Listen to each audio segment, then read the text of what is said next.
After e4, c6, knight c3, d5, knight f3, we are fighting the Caro-Kann with the two knights. And now we're looking at this variation: pawn takes, knight takes, and then the immediate knight f6. This is the main move, the most popular. Here you have to take. So we have seen something similar in the past. We're looking at the in this video we're looking at e takes in f6, and now d4. So what we saw in the previous videos was something like with bishop e6 and bishop d6. Today we're going to cover the two main most popular replies. Let's start with the immediate bishop to g4, pinning our knight. We're also going to see bishop d6 again, but with the bishop going to g4, although it's often a transposable position. So here you go on with bishop to d3, and you don't care about losing the pawn in d4. Let's make an example. There is absolutely no compensation for black for the pawn. If anything, this is much better for white. Bishop takes, queen takes. You don't have to worry about the pawn being lost in d4, because now you keep developing. Bishop f4. Development is excellent. Black only has one piece developed, which is just the queen. The white player is about to castle. So after, let's say, bishop to d6, trying to reduce the initiative of the white player, considering that the black player will be happy to swap pieces since he's up material, though it's just a pawn, but especially, most importantly, for the reason of reducing the initiative.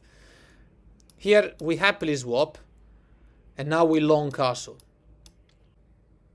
See how amazing this development is. The black player cannot castle anymore, it's over, because castling means bishop takes h7, check, king takes, or whatever the king wants to do, rook wins queen. That's extremely basic. So what to do? Let's say black develops the knight to d7. Maybe it goes to e5 would be a very good move, because knight in e5 is attacking these two, should be able to take the bishop with check when we move the queen, unless we pin the knight, but at least it should give our opponent the possibility to maybe castle eventually. Well, this doesn't work because of bishop to f5. Attacking the queen. See, the rook's attacking the queen. So the knight can't move. I mean, the knight can go to e5, but our queen is defended by a pawn. The opponent queen is not. So rook takes, and if black takes the knight, you can take back your up material. You're up a bishop. So after bishop to f5, so knight d7 doesn't work. Bishop f5 is too strong. What else is there to do? Knight e5 can't happen. If the queen goes on the e7, on the e file, then you can pin it with the rook. If the queen goes away, you still have double attack over this piece, so it's game over. And in this position, if instead of knight d7, the queen just simply moves away, and the black player thinks of castling. It's too late. Rook h to e1 shows you why development is so much more important than material. This is check. The king will have to move. Of course, going on the d5 would be a suicide. Going on f8. Play bishop to c4. Position evaluated. Almost +5 or something like that. It's just too late for black to do anything. If black, I don't know, develops, knight to d7. Here you go mate in 3, check. And obviously moving the king is crazy because bishop takes with check, only move king takes. And now rook check. You should be able to place the second rook over here, taking this knight. And in this position, after the check, the king doesn't have to move, but he can play c5, blocking the whole thing. But that still allows you to play rook, taking the knight. With an attack on the queen, you're up material. If the queen takes, then check. King move to the only square. And now rook to e7 capitalizes on this weak f7 square whilst attacking the queen. The black player will be forced to give us the queen. So from the start, let's see how to deal with this insanely annoying and boring defense. Although you see, this is not really boring. Like, the video is not boring. I mean, come on, let's be honest. You can make it fun. You see, this first variation we saw was crazy. But the intention of the Caro-Kann player is to play a boring game. Knight takes and pawn takes, and they play d4. What they want to do is, you see, they force these initial trades so that they can go to the endgame in a very solid position because they're scared of a sharp game. Anyway, you're an e4 player, so you're scared of nothing. Bishop to g4, and as we mentioned, we play bishop to d3. This is not a free pawn at all for the white player to pick up. And now two options we're going to look at before we go to the main point of this video. One of them is queen e7 check immediately. Okay, obviously, as I mentioned, don't allow the black Caro-Kann player to trade pieces. That's what they want. You play bishop to e3 is a perfect excuse to develop. And now there's a tactic which is the main reason why they play queen e7, and then they want to play queen b4. That's well, it's not really a tactic or anything, but that's the line, and you have to know exactly what to do. When you know what to do, you can punish it. Queen to b4 check. This wins the pawn. There's no coming back from recapturing that pawn, but we don't care because you just play c3, and this is now a poisoned pawn for the black player, but you have to play it well. It's not poisoned in a way that you, like, you know, I don't know, win the queen immediately or something like that, but it's poisoned because it gives white a much better game. So now castle. Do you see how much of development you've made? And now, for example, okay, let's see if black plays queen takes e3, right? Another pawn. Okay, rook to e1. Do you see every move we play does something? Now we're threatening a discover check that wins the game for the white player, very obviously. So even now playing the best moves by our opponent still doesn't help. Bishop takes in f3, attacking our queen is met by the deadly bishop to f4 check. This is a check by the rook. And it's too late for our opponent. Blocking here doesn't help. You simply take back. Again, position evaluated like +5 or something. Black player cannot castle, cannot defend the bishop with the knight. And you're going to play bishop to d6. It's completely over. And in this position, after the check of the rook, bishop f4 check by the rook, if king goes to d8, for instance, okay, recapture this bishop.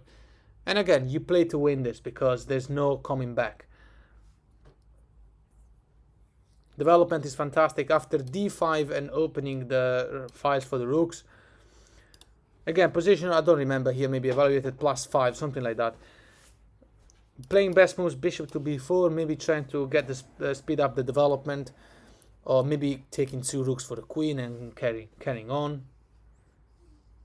Any move that our opponent can play, you can play queen to g3, double attack on the knight. And the pawn in g7. So if knight to d7, for instance, queen to g7. You're attacking this rook, the bishop is attacking this square, so the king can't really move anywhere. The threat is basically too strong. And in this position, we notice how terrible it is for black to take the pawn in c3 after we castle. So let's say castle. Taking here is not to be discussed. What happens if black just goes on with bishop e7 and the idea of developing quickly? Okay, well, this gives us a much better endgame. Rook to b1. And we don't care about losing this pawn. Obviously, well, the queen, there was no way for the black queen to defend the pawn in b7 anyway, so the queen might as well take more stuff. Okay, rook takes in b7. And again, our opponent cannot castle because of the familiar situation where the knight cannot go to c6 to defend this bishop. So this bishop is useless and actually a liability. So let's go now and look at another variation. So d5, knight f3, take, knight f6, take, d4, and now bishop g4 immediately. Bishop to d3 is the move. What happens with the quiet bishop to e7? Okay, now we attack the bishop immediately. And obviously we're going to go through bishop h5. We're not going to go through bishop f3 because it gives us a very similar scenario. Bishop takes f3, queen takes f3. Our opponent gave us the bishop pair for no reason, and this is an open endgame. We're going to be approaching an open endgame. There's no reason to do that. Also because black has nothing developed. If black did it for this reason, well, now you play bishop to e3, attacking the queen.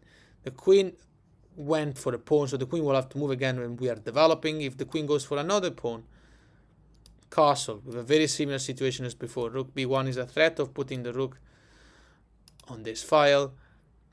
And by the way, pay attention to the fact that this cannot be stopped with b5.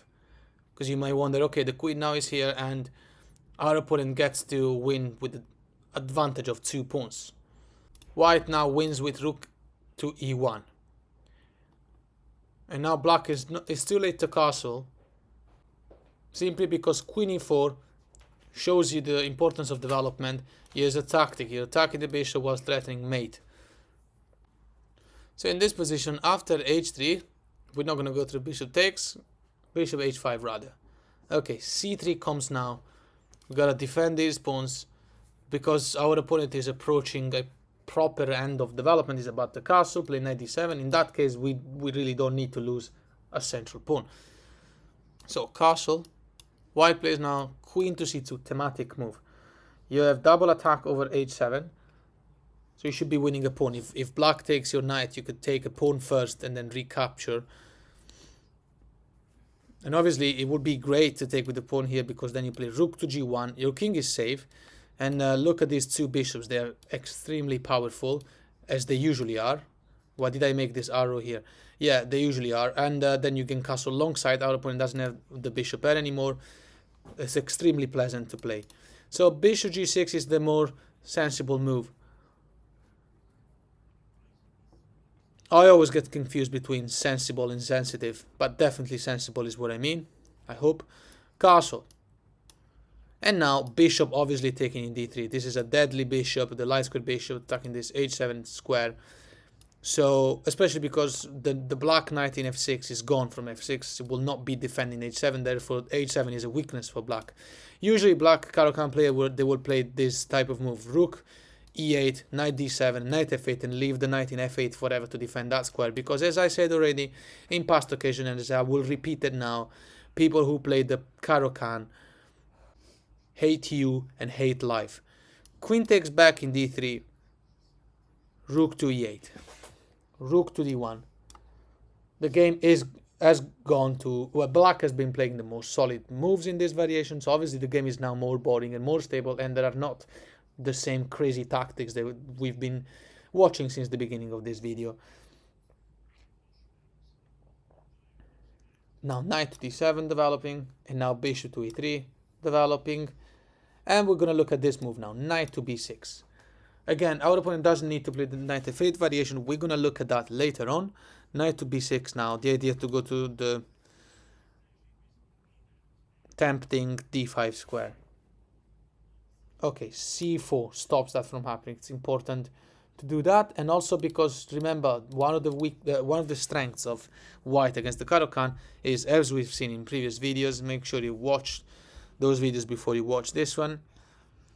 We have a majority already. These 4 pawns against these three, we can start pushing on the queen side. We should start pushing on the queen side. So queen to c7 now. Queen to b3.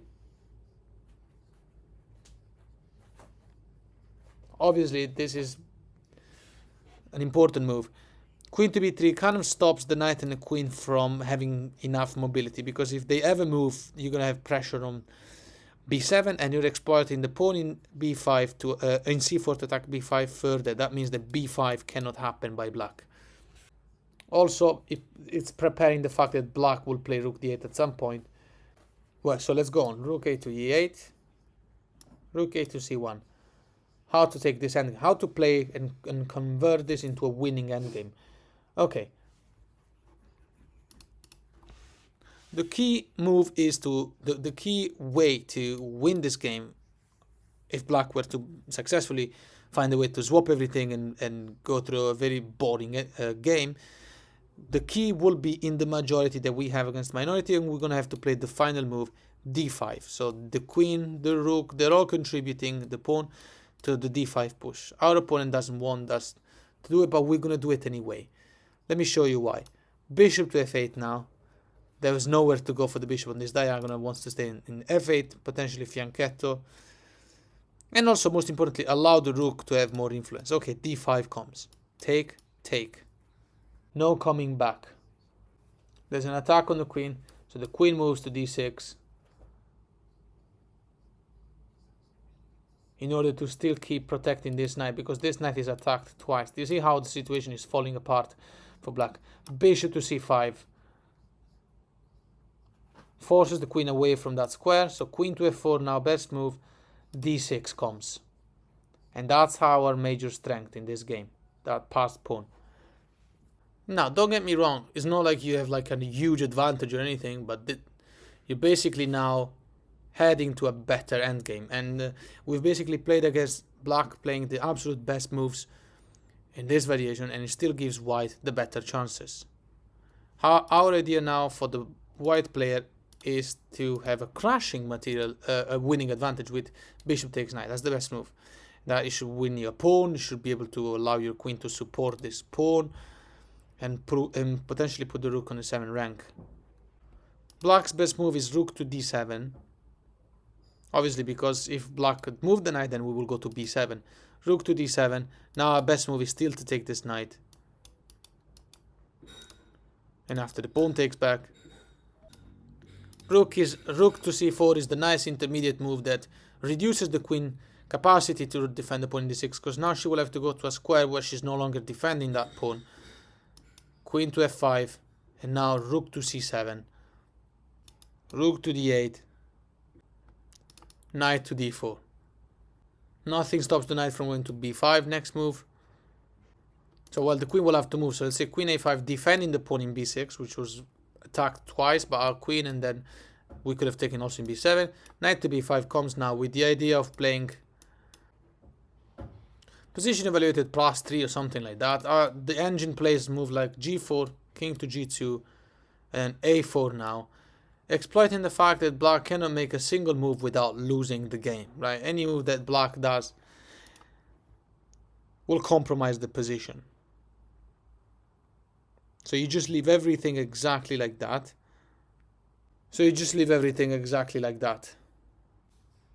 And soon enough you can play rook to c1 and get ready to take the rook in c7 with the idea of infiltrating the other rook to the 7th rank.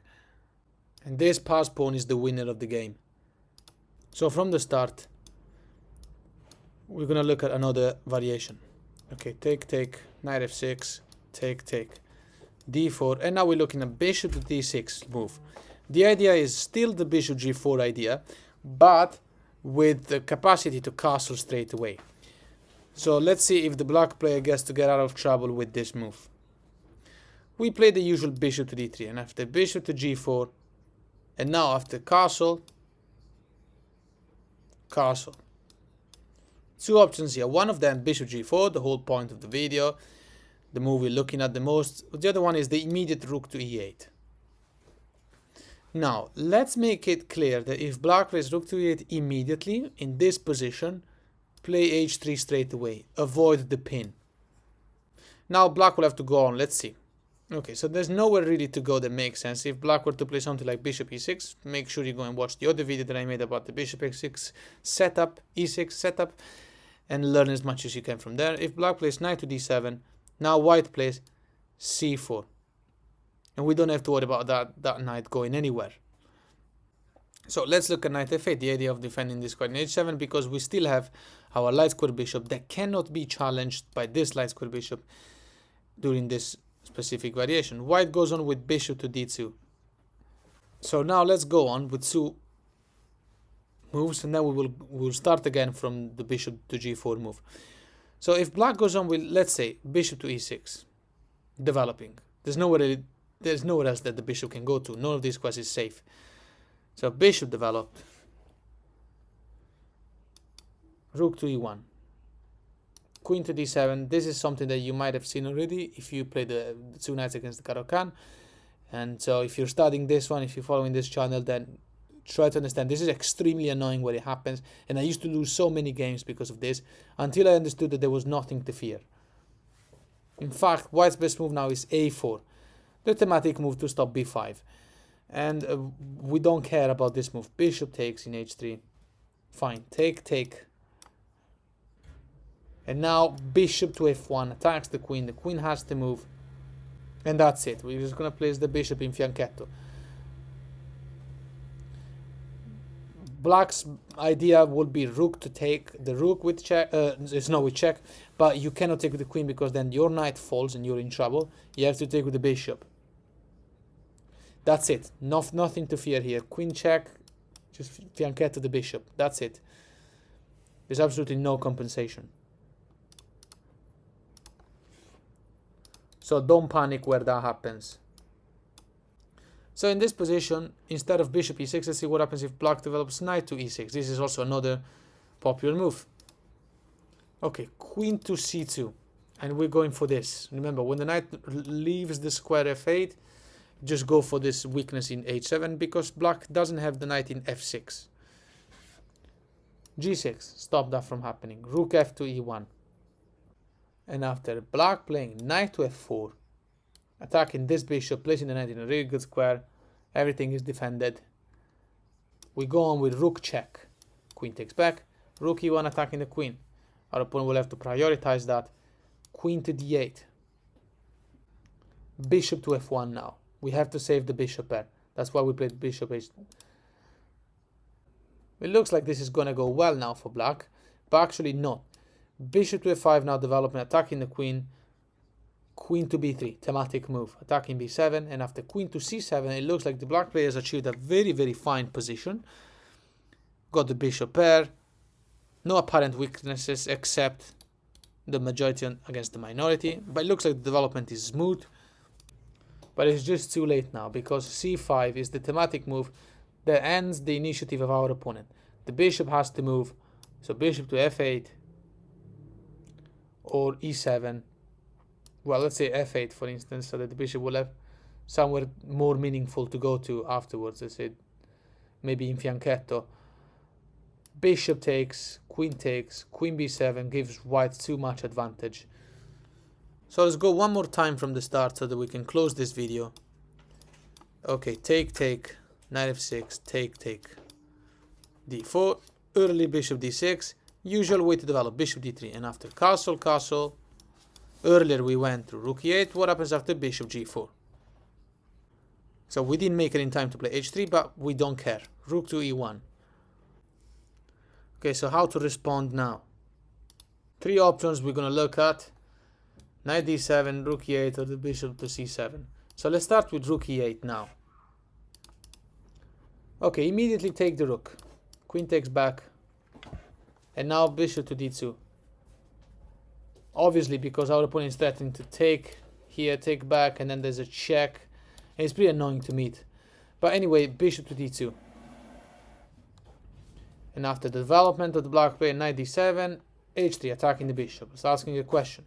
Developing here, I mean, black has no reason to give us the bishop pair. Bishop f3, queen f3 is much better for us. And it leads us to patterns that we have already seen before. Bishop to h5, queen to e2, surprisingly. So we're happy to swap. And let me show you why. Queen takes, bishop takes. Obviously, the queen couldn't really go anywhere. This was a beautiful move. Queen to e2 is a very deep and beautiful move. I should have said boom, but I didn't. Queen to e2 is the kind of move that basically targets the mobility of an opponent piece. So the queen here couldn't really go. Yeah, it can go to d8 and then b6, but that just leaves us the possibility to play eventually c4, c5, remove the bishop, and then carry on later, put the queen and rook onto the 7th rank. It penalizes the mobility of our opponent, especially because the queen and the rook will not be connected anymore. Rook e8 can never happen. So here in this position, queen takes, bishop takes is forced. And after rook to e8, rook to e1. So best move by black now is bishop to g6, attacking this pawn. Obviously we can't defend it like that because then black will take and it will double up our pawns. c4 is the move. It's thematic. Some moves are always good when you play against a specific defense or when you're playing a certain opening. Some moves are just the right moves in that setup and they kind of work every time. Anyway, knight f8. Idea to develop somehow because knight b6 is not possible, comes with a fork. Knight e5 is not possible, so here maybe knight e6, maybe knight f4. Okay, bishop develops to e3. And after knight to e6, rook to d1. And I think you understood where this is going, right? d5 should produce as a passed pawn, also allow an attack on a7. No way to stop this. Knight to g5 could be an idea. Obviously, if take, well, take is the best move. Pawn takes back, or you can't take back in g5 because of rook e2. So bishop to d3 comes now. Now we play rook d1. Now bishop d3 is possible because we don't have to worry about breaking the pawn structure. We're also threatening to win a pawn. So after bishop takes and rook takes, f5 is the best move by black. The best move is king to f1. And after h6, defending the pawn, d5. This was inevitable. You're threatening to take with the discovered attack on the bishop, so after take, and the bishop moves, and then rook f5, everything's falling apart now. So in this position, after bishop to g4, rook to e1. We saw what happens after rook e8, some sort of simplification. So let's look at knight to d7 now, avoiding the swaps. Okay, attack the bishop immediately. Again, bishop takes will just be favorable for white. We saw that line at the beginning of the video, so bishop h5. And now g4. This is an easy line to remember. All forced moves. Bishop to g6, knight to h4. And now three options. If black goes on with queen to c7, for instance, developing. Okay, understand the reason why we played knight to h4 was to take this bishop. And after the pawn takes back, we have the famous cube that happens in the Caro-Kann, right? You must have seen it before. Queen to f3, rook f to e8 comes now. Bishop to e3. And now knight to f8, the usual way to play this is extremely solid for black, it's extremely boring. Here you play h4. We're gonna have to find a way to try and dismantle this cube at some point. Knight to e6 comes and improve the position of the knight. c3, rook a to d8. This is we're kind of studying each other here. Nothing's really happening. Bishop goes back to d2. And now after knight to f4 finally happening, here's the move that needs to be played. And it's a bit surprising. Where you see this pawn chain, a lot of pawns on the dark squares. We get rid of our own bishop pair, something that breaks my heart to say. Never would have ever thought that this moment would have arrived. But yes, you give up the bishop pair. The reason is that after bishop takes, then rook takes with check, rook takes. Now king to g2. We are trading everything and simply going to the endgame. This is what you do against the cube defense.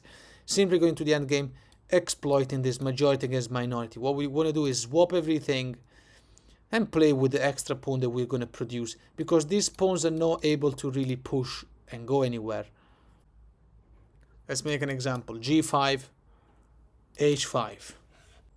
Queen to b6 comes now, threatening this pawn. b4. It's all about pawns now. There's nowhere to go. There's no good moves now. a5, rook to b1. Obviously trying to improve the position of our pieces. Pawn takes in order to open the file for the black rook. Rook takes. These are just sample moves. Of course, the possibility that the endgame will go exactly like this is extremely low. You're going to have to play against stockfish for this scenario to come true. But you get all the ideas. I've kept this line for the end of the video, so it was the hardest one. But you get the ideas. The ideas is obviously to exploit the majority against the minority. You have to sort that out when it happens in the game. You're not going to memorize the engine, how to win the game. But you look at all the ideas that I've been mentioning. There's a majority against a minority. Do what you have to do to produce a pass pawn. It's basically a matter of breakthrough and Zugzwang knowledge, of course. So rook takes b7. Queen takes e2. It just gives a better endgame for white. Queen takes knight c6. It's all safe to be taken as an attack on the rook. Rook f8. Queen to e4 is an extremely powerful threat. Should be game over. Okay, well, so let's do from the start. And let's see. Okay, take, d4, bishop d6, bishop d3. Castle, castle. We don't want to play any of the move that because we don't want to be checked by the rook. Bishop g4, rook to e1, and now knight to d7. Attack the bishop immediately. Bishop goes, g4, bishop goes, and now knight h4. So let's look at the ideas in the scenario that our opponent... Oh, by the way, if he plays rook to e8, obviously first take, queen takes, and then knight takes, pawn takes, bishop to d2, and it's basically the same stuff as before. It's like you can carry on from here. You have the same ideas, right? Majority against minority. So let's not look at that. And let's look at a move that is much more obvious in this case. Our opponent doesn't want to give up the bishop pair for nothing. He takes our bishop pair. Okay. Queen takes back. Now, two main scenarios. Queen to c7 now. You meet this with this move. c4, the idea of playing c5. So knight b6 can't happen. c5 is a very strong move and it allows us to play knight f5. Also, bishop e7 cannot really happen because then the rook will win the bishop. So after c5 by black, what to play now? d5. You see? Starting to see how to win against the Caro-Kann in every single scenario. I actually start to realize how proud I should be after creating so much repertoire. So, knight to e5 now as a response to attack the queen. Queen to c3. Nothing to worry. And then rook f to e8, the game continues. Bishop to d2. We have a passed pawn. We're going to win the game simply because of that. So this leads to a much better endgame for white. It's important that our queen keeps defending square f3 against the knight. Our next idea is to play knight to f5 and trade for this bishop. And then double up the rooks. Any attempt of the black player of swapping pieces will be much appreciated. So in this position, after queen to d3, we looked at what happens after queen to c7. Remember this thing about this move in order to remember. Well, it's not about remembering moves, it's about remembering the patterns, right? The pattern recognition. So the queen here is smothering this bishop, and that allows you to play c4, c5 is a very strong initiative.